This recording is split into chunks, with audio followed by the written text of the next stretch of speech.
Nandyal SP కార్యాలయానికి DGP Dwaraka Tirumalarao విచ్చేశారు. డీజీపీకి డీఐజీకి Koya Praveen, SP Adiraj Singh Rana సాధారణంగా ఆహ్వానం పలికారు. వార్షిక తనిఖీలో భాగంగా నంద్యాల ఎస్పీ కార్యాలయానికి వచ్చినట్లు డీజీపీ తెలిపారు. జిల్లాలో క్రైమ్ కంట్రోల్లో ఉందని, సాంకేతిక పరిజ్ఞానం ఉపయోగించి చాలా కేసులు విధించినట్లు డీజీపీ చెప్పారు. డ్రోన్ల వినియోగంతో క్రైమ్ నియంత్రణలో మంచి ఫలితాలు వస్తున్నాయన్నారు. ఇప్పటి వరకు రాష్ట్రంలో 18,000 సీసీ కెమెరాలు ఉన్నాయని, మార్చిలోపు 1,00,000 సీసీ కెమెరాలను ఏర్పాటు చేయాలనే లక్ష్యంతో ముందుకు వెళ్తున్నామని డీజీపీ వెల్లడించారు.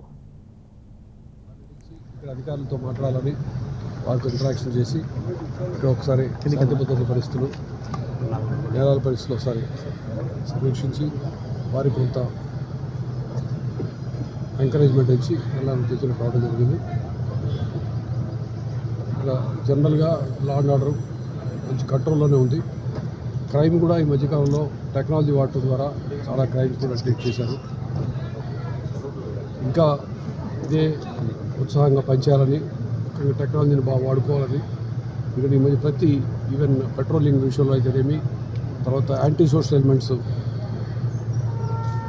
అసహాయ శక్తులు కొన్ని చోట్ల తిరిగే ప్రాంతాల్లో కూడా డ్రోన్స్ అది వినియోగించి వారిపై నిఘా పెట్టడం జరిగింది. అదేవిధంగా సీసీటీవీ కెమెరాలు బాగా వాడటం వల్ల కేసులు చాలా డిటెక్ట్ అయింది. ఫింగర్ ప్రింట్ సిస్టమ్ కూడా కొంతకాలంగా మూలపడిపోయింది, మళ్ళీ రివైవ్ చేయడం ద్వారా చాలా కేసులు డిటెక్ట్ అయింది. వాటిని కూడా గమనించడం జరిగింది. ఇంకా ఇదే ఉత్సాహంతో పనిచేయాలని చెప్పి అందరికీ అధికారులకి